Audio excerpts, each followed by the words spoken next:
اعوذ باللہ من الشیطان الرجیم بسم اللہ الرحمن الرحیم اللہم صلی علی سیدنا و مولانا محمد وبارک وسلم صلی اللہ علیہ وآلہ وصحبہ وبارک وسلم یا صاحب الجمال و یا سید البشر من وجهك المنیر لقد نور القمر لا يمكن الثناء كما كان حقه بعد از خدا بزرگ توئی قصہ مختصر۔ محترم ناظرین اکرام، السلام علیکم ورحمۃ اللہ وبرکاتہ۔ میں ہوں آپ کا میزبان حافظ حامد رضا اور آپ دیکھ رہے ہیں پروگرام نور ہدایت۔ ناظرین، آپ جانتے ہیں نور ہدایت میں ہم آپ کی ملاقات جید علماء اکرام سے کراتے ہیں، جن سے ہم کرتے ہیں سوالات اور جانتے ہیں دین اسلام کے حوالے سے معلومات۔ آج کے ہمارے معزز مہمان ماشاءاللہ بہت اچھی شخصیت اور بہت خوبصورت انداز میں گفتگو فرمانے والے اللہ والی شخصیت ہے۔ میری مراد حضرت علامہ مولانا پیر عبد القادر شاہ شرازی دامت برکاتہم العالیہ سجادہ نشین دربار عالیہ غوثیہ امیریہ شیرازیہ قذافی ٹاؤن کراچی سے۔ السلام علیکم ورحمۃ اللہ وبرکاتہ۔ وعلیکم السلام ورحمۃ اللہ وبرکاتہ۔ حضرت کیسے مزاج ہے؟ خیریت سے ہیں؟ الحمدللہ، آپ ٹھیک ہیں؟ الحمدللہ، اللہ کے احسان۔ حضرت آپ کا بہت بہت شکریہ، آج آپ نے ایک مرتبہ پھر ہمیں اپنا خصوصی وقت عنایت فرمایا۔ آپ کا بھی بہت شکریہ، تمام ٹیم کا شکریہ۔ آمین، شکریہ حضرت، اللہ آپ کو جزائے خیر عطا فرمائے۔ حضرت انشاءاللہ ہم اپنے آپ سے گفتگو جاری رکھتے ہیں۔ ناظرین اکرام، آج کا جو ہمارا موضوع ہے یقین مانیے بہت اہمیت کے حامل، علم کی فضیلت۔ بہت سے لوگ علم حاصل نہیں کرتے، علم سے دوری اختیار کرتے ہیں، ان کے لیے کیا حکم ہے قرآن مجید میں، اور جو علم حاصل کرتے ہیں ان کے لیے کیا حکم ہے قرآن مجید میں، اور سرکار دو عالم صلی اللہ علیہ وآلہ وسلم کی کیا ارشادات ہیں علم حاصل کرنے والوں کے لیے اور جو علم حاصل نہیں کرتے ان کے لیے۔ اللہ رب العزت قرآن میں ارشاد فرماتا ہے اقرأ بسم ربک الذی خلق، پڑھ اپنے رب کے نام سے۔ اس پر بھی ہم گفتگو کریں گے۔ سرکار دو عالم صلی اللہ علیہ وآلہ وسلم ارشاد فرماتے ہیں علم حاصل کرنا ہر مسلمان مرد اور عورت پر فرض ہے۔ تو ناظرین سوچئے ہم کتنا فرض ادا کر رہے ہیں۔ علم پر گفتگو کریں گے۔ حضرت سے میں باقاعدہ اپنے موضوع کا آغاز کرتے ہوئے سوال کرتا ہوں، حضرت علم کی فضیلت ارشاد فرمائیے قرآن اور حدیث کی روشنی میں۔ نحمدہ ونصلی ونسلم علی رسولہ الکریم، اما بعد فاعوذ باللہ من الشیطان الرجیم، بسم اللہ الرحمن الرحیم۔ اقرأ بسم ربک الذی خلق، وقال اللہ تعالی عز وجل فی مقام آخر والذین اوتوا العلم درجات، صدق اللہ مولانا العظیم۔ اللہم صلی وسلم وبارک علی سیدنا محمد وآل سیدنا محمد وبارک وسلم۔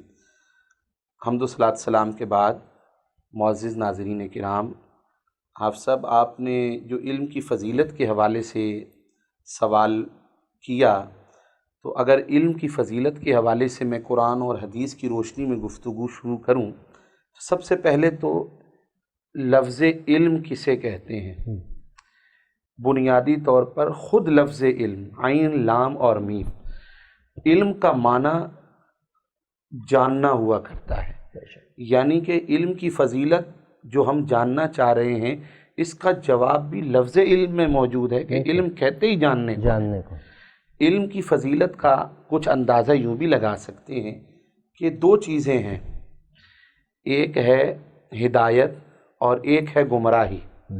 ہدایت اور گمراہی برابر نہیں ہو سکتے۔ میں قرآن مجید ہی سے ایک مثال دینا چاہتا ہوں جس میں بہت ساری مثالیں ہیں۔ فرمایا اللہ تعالیٰ نے وما یستوی الاعمی والبصیر، اور اندھا اور دیکھنے والا برابر نہیں ہو سکتا۔ وما یستوی الاعمی والبصیر ولا الظلمات ولا النور ولا الظل ولا الحرور وما یستوی الاحیاء ولا الاموات۔ فرمایا اندھا اور دیکھنے والا برابر نہیں ہو سکتے، ظلمت یعنی تاریکی اور نور روشنی برابر نہیں ہو سکتے، اسی طرح سے دھوپ اور سایہ برابر نہیں ہو سکتے، اسی طرح زندہ اور مردہ برابر نہیں ہو سکتے۔ اسی تفصیل کو قرآن نے ایک اور مقام پہ فرمایا لا یستوی اصحاب النار و اصحاب الجنہ، اصحاب نار اور اصحاب جنت برابر نہیں ہو سکتے۔ اسی ہی بات کو آگے بڑھا دیں تو فرمایا قل، اے حبیب صلی اللہ علیہ وسلم فرما دیجئے، حل، کیا، یہ استفہامیہ سوال ہے، یستوی الذین یعلمون والذین لا یعلمون، وہی یستوی ہے، کیا علم والے اور بغیر علم والے برابر ہو سکتے ہیں؟ اللہ اکبر۔ کیا جاننے والے اور بغیر جاننے والے برابر ہو سکتے ہیں؟ کیا عالم اور جاہل برابر ہو سکتے ہیں؟ تو یہ حل جو ہے یہ سوالیہ انداز کے اندر جواب ہے اس کے اندر کہ کیا برابر ہو سکتے ہیں؟ تو جواب ہے جیسے اصحاب نار اور اصحاب جنت برابر نہیں ہو سکتے، نور اور تاریکی برابر نہیں ہو سکتے، ہدایت اور گمراہی برابر نہیں ہو سکتے، یوں ہی علم والے اور بغیر علم والے بھی برابر نہیں ہو سکتے، کیونکہ علم نور ہے اور جہالت تاریکی ہے، علم ہدایت ہے اور جو ہے جہالت وہ گمراہی ہے۔ اسی طریقے سے جب ہم اس علم کی بات کی فضیلت اور اہمیت کو سمجھتے ہیں، ابھی آپ نے ابتدا میں جو آیت کریمہ پڑھی سورۃ العلق، جو سب سے پہلے سرکار دو عالم صلی اللہ علیہ وسلم پر آیات کریمہ نازل ہوئیں، سورہ علق کی 5 ابتدائی آیات کریمہ، اس کا آغاز ہی، وحی کا آغاز ہی اللہ تعالیٰ نے کتنے پیارے انداز اور حکم سے فرمایا اقرا، پڑھیے۔ جبریل امین آئے اور آ کے عرض کی اقرا، پڑھیے، سرکار خاموش رہے، پھر جبریل امین نے عرض کی اقرا، پڑھیے، آپ خاموش رہے، پھر جبریل امین نے عرض کی اقرا، پڑھیے، پھر خاموش رہے۔ پھر کیا ہوا؟ روایات میں یہ بڑا لطیف نکتہ ہے یہاں، اور میں علم کی گہرائی میں ایک بات اور بھی یہاں کہنا چاہوں گا اسی بات کو جوڑ کے، وہ کیا کہ پھر سرکار علیہ السلام، روایات میں لکھا کہ جبریل امین نے سرکار کے ساتھ معانقہ کیا، گلے سے لگے، سینے سے سینہ لگا، اور پھر جبریل امین نے کہا اقرا بسم ربک الذی خلق، پڑھیے اپنے رب کے نام سے جس نے پیدا کیا۔ تو بعض حضرات یہاں کہتے ہیں کہ جبریل نے سینے سے لگایا تو پھر سرکار علیہ السلام کے سامنے یہ آیت کریمہ پڑھی اور سرکار نے پھر پڑھا، اور پھر سرکار نے صرف اقرا بسم ربک الذی خلق نہ پڑھا بلکہ آگے بھی سرکار علیہ السلام نے پڑھ دیا خلق الانسان من علق، اقرا وربک الاکرم الذی علم بالقلم علم الانسان ما لم یعلم۔ اس میں ہر آیت میں دیکھیں تو علم کی بات ہے، علم الانسان میں، علم بالقلم میں، اقرا میں۔ نفیس نکتہ ایک یہ ہے کہ جبریل نے سینے سے لگایا تو سرکار نے پڑھا، نہیں، بلکہ جبریل اقرا، پڑھیے جب کہہ رہے تھے سرکار نے نہیں پڑھا، پھر جبریل جب سینے سے لگے تو گویا جبریل کے سینے میں فیض مصطفیٰ منتقل ہوا کہ جبریل تو ایسے لاکھ بار کہتا رہے پڑھیے نہیں پڑھوں گا جب تک تو میرے رب کا نام نہیں لے گا کہ اپنے رب کے نام سے پڑھیے۔ تو سرکار علیہ السلام نے، تو اس عشق کی بات میں نکلتا نکتہ کیا نکلتا ہے؟ علم حاصل کرنا ہے مگر علم کے ساتھ عشق مصطفیٰ صلی اللہ علیہ وسلم کی شمع کو فیروزہ کرنا ہے۔ کہاں سے حضرت ماشاءاللہ آپ نے جوڑ ملایا۔ ناظرین آپ نے سنا کہ علم تو حاصل کرنا ہے، علم حاصل کرنا چاہیے، اچھی بات ہے، قرآن میں بھی حکم ہے اور فرض ہے ہر مسلمان مرد عورت پر، لیکن اس کے ساتھ ساتھ عشق مصطفیٰ کی شمع بھی آپ کے دل میں ہونی چاہیے۔ اچھا حضرت، جیسے ہر چیز کی کوئی نہ کوئی حد ہوتی ہے، ہر چیز کوئی نہ کوئی حدود ہے، علم حاصل کرنے کی بھی کوئی حد ہے؟ اور ایک اس کے ساتھ ساتھ ایک سوال یہ بھی میں ایڈ کرنا چاہوں گا، ایک مسلمان پر کتنا علم حاصل کرنا فرض ہے؟ جی آپ سب ماشاءاللہ بہت پیارے سوالات ہیں یہ بھی۔ علم حاصل کرنے کی کوئی حد، علم حاصل کرنے کی بھی کوئی حد نہیں ہے، اور علم حاصل کرنے کے لیے عمر کی بھی کوئی حد نہیں۔ سبحان اللہ۔ علم ایسا سمندر ہے کہ جیسے سمندر کا کنارہ نہیں ملتا، اس سمندر کا بھی کنارہ نہیں ملتا۔ اور فرمایا یہاں صوفیاء نے، مفسرین کرام، محدثین کرام نے کہ علم تو ایسی شے ہے کہ اس کو جتنا پیتے جاؤ گے تمہاری طلب اور بڑھتی جائے گی، تو اگر اس کی طلب نہ بڑھے تو سمجھو کہ تم نے ابھی تک وہ جام پیا ہی نہیں ہے۔ تو اس لیے علم کا کنارہ نہیں، علم کی کوئی حد نہیں ہے، اور علم کی اہمیت کا اندازہ اگر ہم لگائیں اور اس کی حد کی جانب جائیں کہ کہاں تک اور کس حد تک اس کو حاصل کرنے کے لیے جانا پڑے تو جایا جائے۔ ایک طرف سرکار علیہ السلام نے فرمایا کہ اطلب العلم ولو بالسین، کہ علم حاصل کرو اگرچہ تمہیں چین جانا پڑے۔ اب اندازہ کیجئے چین کہاں، اور سرکار دو عالم صلی اللہ علیہ وسلم اس وقت کہاں، مدینہ منورہ میں اپنے غلاموں کے سامنے یہ ارشاد فرما رہے، پیغام کیا دیا کہ علم حاصل کرنے کے لیے، اگر کوئی بات سیکھنے کے لیے تمہیں کہیں ایسے کنارے پر بھی جانا پڑے کہ اور کہیں سے نہیں وہ علم مل رہا تو پھر بھی اس کی حد نہیں ہے، وہ علم وہاں سے جا کے حاصل کرو۔ اور اسی طریقے سے آپ نے جو سوال کیا کہ علم کے حوالے سے کیا حاصل کرنا فرض ہے، کتنا حاصل کرنا فرض ہے، دیکھیے یہ تو ہے، عالم دین بننا ایک افضل رتبہ ہے، اور علماء دین کی شان واضح ہے، اور اہل علم کے لیے اللہ نے قرآن میں بے شمار مقامات پہ ارشاد فرمایا، انہی میں سے ایک مقام یہ ہے یرفع اللہ الذین آمنوا منکم والذین اوتوا العلم درجات، اللہ تعالیٰ تم میں سے ان کے درجے بلند فرمائے گا جو ایمان والے ہیں اور جو اہل علم ہیں۔ اب یہاں صرف تھوڑی دیر غور کرنے کی ضرورت ہے، ہمارے سننے والے بھی دیکھنے والے ناظرین بھی اس چیز پر غور کریں گے کہ کیا اہل علم ایمان والے نہیں ہیں؟ اہل علم تو ایمان والے ہیں، یرفع اللہ الذین آمنوا منکم پر تو میں بات ہو گئی، لیکن پھر الگ سے والذین اوتوا العلم درجات بتلایا گیا کہ ایمان والے بھی ہیں، لیکن ان ایمان والوں میں بھی جو علم والے ہیں ان کے درجے ان سے بھی بلند رکھے گئے ہیں۔ تو یہاں علم کے حوالے سے عالم دین کا رتبہ اعلیٰ ہے، افضل ہے۔ عالم دین کی جو ہے وہ شان کہ عالم باعمل ہو، وہ اگر رات سوئے بھی صحیح تو اس کا سونا بھی نوافل میں مشغول غیر عالم عابد سے بڑھ کے سرکار علیہ السلام نے فرمایا ہے۔ میں صرف اشارہ دے رہا کیونکہ وقت کے دامن میں اتنی گنجائش نہیں ہوتی کہ ہم اس کو تفصیل پھیلائیں، لیکن آپ کے بات کے لیے کہ عالم دین بننا بڑی شان ہے، لیکن ہر ایک پر یہ فرض نہیں ہے کہ سب نہیں بننا ہے تو نہیں بنے تو گناہ ملے گا، لیکن بننا چاہیے، شوق پیدا کرنا چاہیے، نہ صرف اپنی اولاد میں، اپنی اس اولاد جو ہمارے بچے ہوں بلکہ اپنے بچیوں میں بھی یہ شوق پیدا کرنا چاہیے کہ انہیں بھی دین کے علم کی جانب راغب کرنا چاہیے، علم پڑھانا چاہیے، علم سکھانا چاہیے۔ ہاں، جو اسلام نے حدود و قیود دی ہیں، سب سے پہلا درس اسلام کا حیا ہے، پردہ ہے۔ حدود و قیود کی شریعت کی پابندی کے ساتھ علم حاصل کرنا یہ اسلام نے منع نہیں کیا، بچوں کے لیے تو بچیوں کے لیے بھی۔ طلب العلم فریضۃ علی کل مسلم و مسلمہ، ہر مسلمان مرد اور عورت پر فرض ہے۔ اسی طریقے سے وہ حدیث مبارکہ کہ علم حاصل کرو ماں کی گود سے لے کے قبر کی آغوش تک۔ تو یہ ماں کی گود کا تذکرہ کیوں ہے؟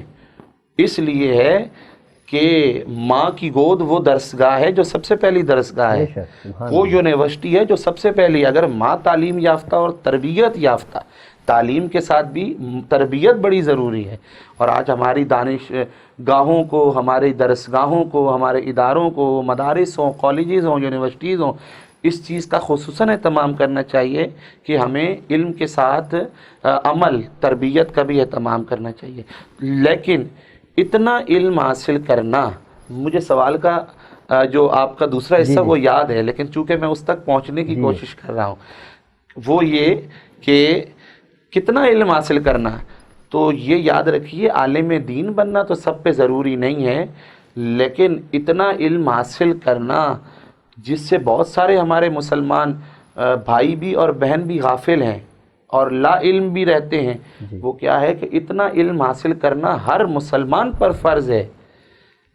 فرض ہے کہ جو اس کی ضروریات زندگی سے تعلق رکھتا ہے، نماز کے مسائل، طہارت کے مسائل، نکاح کے مسائل، طلاق کے مسائل، وراثت کے مسائل، یہ وہ علوم ہیں، ترکے کے مسائل جن کے بارے، نماز جنازہ کے مسائل، کفن دفن کے مسائل، یہ وہ مسائل ہیں جس کا تعلق اس کی اپنی ضروریات کے ساتھ ہے، زندگی کے ساتھ ہے۔ اس لیے اسے، اس بندے کے لیے، ہر ایک کے لیے اتنا علم حاصل کرنا ضروری ہے، اور اگر نہیں حاصل کرے گا تو گناہ گار ہوگا۔ یوں ہی نماز پڑھنے میں جو قرات کی جاتی ہیں، اتنی قرات، اتنی صورتوں کو باقاعدہ صحیح تلفظ کے ساتھ سیکھنا اور درست طریقے سے پڑھنا یہ بھی ضروری ہے، اسی فرض میں شامل ہے کہ تاکہ اس کی نماز بھی درست ہو۔ حضرت آپ نے ماشاءاللہ جو گفتگو فرمائی ہے، اس میں 3-4 سوال میرے آپ کی خدمت میں ہیں۔ مختصر سے میں ایک سوال یہ عرض کروں گا، جیسے آپ نے ارشاد فرمایا علم حاصل کرنا ہر انسان، مرد عورت پر فرض ہے، بالکل۔ جو کوشش کرتا ہے اس کے لیے کیا حکم ہے؟ جو کوشش کرنے کے لیے نکلتا ہے لیکن کر نہیں پاتا، اپنی منزل تک پہنچ نہیں پاتا، ایک تو ان کے لیے آپ نے ارشاد فرمائیے گا، اور اس کے ساتھ ساتھ جو حاصل کرنے کے لیے بڑھتے ہیں اور حاصل کر لیتے ہیں لیکن اس کو سنبھال نہیں سکتے، ان کے لیے کیا حکم ہے؟ ارشاد فرمائیے گا۔ دیکھیے آپ سب سے پہلے تو بات یہ ہے کہ علم حاصل کرنے کی، اور علم حاصل کرنے والے کو طالب علم کہتے ہیں، اس کے لیے کتنی فضیلت ہے۔ کاش کہ ہم جب اسے سمجھ جائیں تو شاید کہ کوئی منزل پر نہ پہنچے، اللہ اکبر، یہ وہ سوچے بھی نہ کہ میں اس منزل پر پہنچنے سے پہلے رہ جاؤں۔ بہرحال کچھ مجبوریاں آڑے آتی ہیں، کچھ معاملات آتے ہیں، تو استقامت تو اس چیز کا نام ہے کہ پھر ان حالات کا مقابلہ کیا جائے، اور صحابہ کرام کی زندگیوں کو دیکھا جائے اللہ اکبر۔ کہ صحابہ کرام کن حالات کے اندر، کہ ایک طرف جو ہے وہ کافروں کا بھی، کفار مکہ کا، قریش مکہ کے ظلم و ستم بھی ہیں، اور پھر گھر کی طرف سے بھی مشکلات ہیں، پھر مالی طور پر بھی ذرائع جو ہے وہ محدود ہیں، لیکن اس کے باوجود بھی وہ اللہ کی عبادت بھی نہیں چھوڑتے، وہ مسجد نبوی میں بیٹھ کے اصحاب صفہ کے چبوترے پہ بیٹھ کے علم دین بھی حاصل کرتے ہیں، وہ ذکر کی محفلوں میں بیٹھ کے اہل ذکر کے ساتھ ذکر بھی کرتے ہیں، وہ میدان میں جا کے جہاد بھی کرتے ہیں، اور وہ قرآن مجید کو کھول کے اس کی تلاوت بھی کرتے ہیں، سرکار علیہ السلام کی خدمت میں حاضری دے کے فیض حاصل کرتے ہیں۔ تو ان کی زندگی اور سیرت کو ہم پڑھیں، پھر اہل بیت اطہار کی زندگیوں کو پڑھیں، تو آپ یقین جانیے کہ اہل بیت اطہار کی زندگی کے ایک ایک لمحے سے ہمیں کیا درس ملتا ہے، کتنی مشکلات تھیں کربلا کے میدان کے اندر، اور واپسی کربلا سے جب ہوئی کیسے حالات تھے، لیکن پھر بھی امام زین العابدین آپ مدینہ منورہ میں جب تشریف لائے تو بہت بڑا حلقہ درس آپ کا ہوتا، آپ کے پاس لوگ علم حاصل کرنے کے لیے آتے، اور آپ انہیں علم جو ہے وہ آپ خود بھی علم کے حلقوں میں جا کے بیٹھتے، اور آپ کے پاس آ کے بھی لوگ علم دین حاصل کرتے، اور پھر انہی بارگاہوں سے تو امام محمد باقر اور امام جعفر صادق جیسی ہستیاں ملیں، اور پھر ان کی بارگاہوں میں سے امام اعظم ابو حنیفہ جیسے ہمارے امام ائمہ جو ہے اربع، انہوں نے بھی فیض حاصل کیا ہے۔ تو ان کی زندگیوں کو آئیڈیل بنا لیا جائے تو کوئی مشکل نہیں ہے، لیکن پھر بھی اس کے باوجود اگر کوئی اس پر عمل کرتا ہے، اور وہ عمل کی حدیث کیا ہے وہ میں عرض کر رہا تھا، وہ عمل کی حدیث ہے، نصر بن علی اور دیگر روایت کرنے والے اصحاب اسے روایت کرتے ہیں کہ ہم دمشق میں بیٹھے تھے، حضرت ابو دردہ رضی اللہ تعالیٰ عنہ کے پاس، یہ حضور کے پیارے صحابی ہیں، ہم ان کی خدمت میں بیٹھے تھے کہ اسی اثناء میں ایک شخص آیا، اور وہ آ کے ہمارے درمیان بیٹھا، اور انہوں نے ایک سوال کیا حضرت ابو دردہ رضی اللہ تعالیٰ عنہ سے، اور وہ سوال کیا تھا کہ میں مدینہ منورہ سے آیا ہوں یہاں دمشق، لیکن مجھے اور کوئی حاجت نہیں ہے، بس صرف حضور کی ایک حدیث مبارکہ سننے کے لیے میں آپ کے پاس آیا ہوں، صرف وہاں سے سفر کر کے اس لیے آیا ہوں۔ تو حضرت ابو دردہ رضی اللہ تعالیٰ عنہ نے فرمایا اچھا تو پھر بیٹھو، اور آپ نے حدیث مبارکہ سنائی کہ رسول اللہ صلی اللہ علیہ وسلم نے ارشاد فرمایا جب کوئی طالب علم دین کا علم حاصل کرنے کے لیے نکلتا ہے تو فرشتے اس کے پیروں کے نیچے اپنے پروں کو بچھا دیا کرتے ہیں، اتنی بڑی سعادت کہ جو دین کا علم حاصل کرنے کے لیے نکلتا ہے۔ اور پھر یہ بھی فرمایا اس کی اگلے الفاظ میں کہ زمین و آسمان میں جو جو چیزیں ہیں، حتیٰ کہ سمندروں کے اندر جو مچھلیاں بھی ہیں، وہ اس طالب علم کے لیے استغفار دعائے مغفرت کرتی رہتی ہیں۔ تو افسر میں نے شروع میں کہا کہ یہ حدیث اگر ہمارے پلے بن جائے تو شاید کہ ہم منزل سے نہ رہ پائیں، شاید ہم منزل سے نہ دور ہو پائیں۔ اور سرکار علیہ السلام نے یہ بھی ارشاد فرمایا ایک اور حدیث مبارکہ میں کہ جو دین کا علم حاصل کرتا ہے اور ابھی اس نے وہ مکمل نہیں کیا، حاصل کرتے کرتے اسے موت آ گئی، وہ اس دنیا سے انتقال کر گیا، فرمایا وہ شہید ہو کے جاتا ہے۔ سبحان اللہ، سبحان اللہ۔ تو اگر اتنی بڑی سعادت جو علم حاصل کرتے ہوئے دنیا سے رخصت ہو جائے، اس کو شہداء کے درجے میں، سبحان اللہ۔ اچھا حضرت، یہ تو آپ جیسے گفتگو فرما رہے ہیں، یہ دنیاوی علم کی اگر میں بات کروں، جیسے ابھی ہم دینی علم کے حوالے سے ہم عرض کر رہے ہیں، تو دنیاوی علم اگر کوئی حاصل کرتا ہے دور حاضر کو مد نظر رکھتے ہوئے، اس کے لیے کیا ارشاد فرمائیں گے آپ؟ جی ماشاءاللہ صاحب، یہ بھی ضرورت کے متعلق سوال ہے۔ دیکھیں، اسلام نے علم کا بیان دیا، اور اسلام نے یا اسلام کے ماننے والے ہمارے علماء وہ جو عصری علوم ہیں یا زمانے کے علوم ہیں ان کے سیکھنے سے منع نہیں کرتے، ان علوم و فنون کو حاصل کرنے سے روکتے نہیں ہیں۔ دیکھیے، یہ لکھنے پڑھنے کے اگر ہم علم کی اہمیت سمجھیں تو آپ دیکھیے الذی علم بالقلم ہے جی، وہ جس نے قلم کے ساتھ علم سکھایا۔ اسی طریقے سے ہم اگر فتح مکہ کے بعد کا ایک منظر دیکھتے ہیں، جب قیدی آئے اور اس موقع پہ کہ 10 جو ہے وہ صحابہ کرام جو تھے اس وقت انصاری صحابہ کرام، مہاجر انصار، تو ان کو لکھنا پڑھنا سکھایا جائے۔ وہ کون سا لکھنا پڑھنا تھا؟ تو اس سے ہمیں پتہ چلتا ہے اسلام نے مخالفت نہیں کی، لیکن جو چیز ضروری سمجھنے کی ہے وہ یہ ہے کہ جو علم اللہ سے دور کر دے، جو علم رسول اللہ سے دور کر دے، جو علم دین سے دور کر دے، وہ علم نہیں کہلاتا۔ اللہ اکبر، جو دین سے دور کرے وہ علم نہیں کہلائے گا۔ اور دوسری بات یہ ہے کہ علم تو حاصل کیا جائے، لیکن آج ہمارے معاشرے میں جو ایک چیز رائج ہو چکی ہے وہ یہ ہے کہ آج ٹھیک ہے اس وقت ضروری ہے مدارس کے طلباء ہوں، ان کے لیے اسکول کی تعلیم ضروری ہے، اسی طرح سے اگر اسکولوں کے طلباء ہوں ان کے لیے بھی دینی تعلیم ضروری ہے۔ تو جس طریقے سے جو ہے کالج یونیورسٹی کے طلباء ہیں ان کے لیے بھی جو ہے وہ یہ علوم ضروری ہیں، اور ان حضرات کے لیے جو درس نظامی کے ہیں وہ علوم بھی ضروری ہیں۔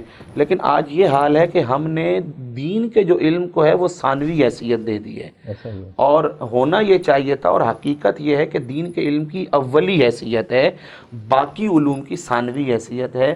تو کامیاب اسی صورت میں ہم ہو سکتے ہیں کہ ہم دین کے علم کو اولی فوقیت دیں، اور جو باقی عصری علوم و فنون ہیں ان کو ہم حاصل کریں، لیکن ان کو ثانوی حیثیت دیتے ہوئے۔ بالکل حضرت، جیسے دین کے علم کو اگر ہم حصول علم رکھتے ہیں، العلماء ورثۃ الانبیاء، علماء دین کے وارث ہیں، سرکار کا ارشاد ہے، تو ہمیں چاہیے ناظرین اکرام، ہمیں یہ چاہیے کہ ہم دین کے علم کو ترجیح دیں، نہ کہ دنیاوی علم بالکل ضروری ہے، جیسے حضرت نے ارشاد فرمایا دنیاوی علم بھی حاصل کرنا چاہیے، لیکن ہم اب ایسا ہو گیا، ہمارا ماحول اس طرف جا رہا ہے کہ ہم دین کے علم کو پسے پشت ڈال رہے ہیں اور دنیاوی علم کی طرف بڑھ رہے ہیں، یہی ہماری ناکامی کا آئی تھنک حضرت۔ آپ سب دیکھیے، اگر ہم غور کریں تو یہ سائنس عصری علوم جی، لیکن سائنس آئی کہاں سے، نکلی کہاں سے؟ جو باتیں آج ہمارے سائنسدان ثابت کر رہے ہیں، سائنسی علوم میں پڑھائی جا رہی ہیں، وہ سیاروں سے متعلق ہوں، ستاروں سے متعلق ہوں، چاند سورج سے ہوں، زمین کے ساکن ہونے سے یا حرکت سے متعلق ہوں، یہ تمام کی تمام ان کی ریسرچ قرآن سے نکالی انہوں نے۔ اور قرآن مجید میں جب ہم غور کریں تو یقین جانیے کہ قرآن مجید فرقان حمید میں جو باتیں 1400 سال پہلے بیان ہوئی، آج وہ سائنس بنا کے پیش کی گئی ہیں، اور اس پر بڑا ایک یہ الگ موضوع ہے قرآن اور سائنس کا، جس پر تفصیلی گفتگو ہو سکتی ہے۔ اور دوسرا وہ چیزیں جو سرکار علیہ السلام نے 1400 سال پہلے ارشاد فرمائیں، مثال کے طور پر سرکار علیہ السلام نے ارشاد فرمایا پانی بیٹھ کے پیو، آج کی سائنس بتاتی ہے کہ پانی بیٹھ کے پیو، تو یہ میڈیکلی اور طبی فوائد، بہت فوائد ہیں اس کے بھی، اور اس کے علاوہ پانی بیٹھ کر پیو، اور بھی بہت سے جو سرکار دو عالم صلی اللہ علیہ وسلم کے ارشادات ہیں۔ اللہ رب العزت سے دعا ہے کہ اللہ پاک ہمیں سرکار دو عالم صلی اللہ علیہ وآلہ وسلم کے ارشادات پر عمل کرنے کی توفیق عطا فرمائے۔ یہی اصل زندگی ہے، اور یہ زندگی بھی ہے، اور انشاءاللہ آخرت میں بھی یہی کام آنے والا ہے۔ حضرت میں آپ کا بہت بہت دل کی گہرائیوں سے شکریہ ادا کرتا ہوں کہ آپ تشریف لائے، خوبصورت انداز میں آپ نے ارشادات فرمائے اور ہماری اس بزم کو آپ نے رونق بخشی۔ اللہ رب العزت آپ کے علم عمل میں برکت عطا فرمائے۔ ناظرین کرام، ہمارے پروگرام کا وقت اختتام کی طرف جا رہا ہے، انشاءاللہ اگلے پروگرام میں نئے موضوع کے ساتھ حاضر ہوں گے۔ تب تک آپ اپنا خیال رکھیے، اپنے اہل و عیال، اپنے رشتہ دار، اپنے پڑوسی، سب کا خیال رکھیں۔ وینس ٹی وی کی پوری ٹیم کو اپنی خصوصی دعاؤں میں یاد رکھیں۔ السلام علیکم ورحمۃ اللہ وبرکاتہ۔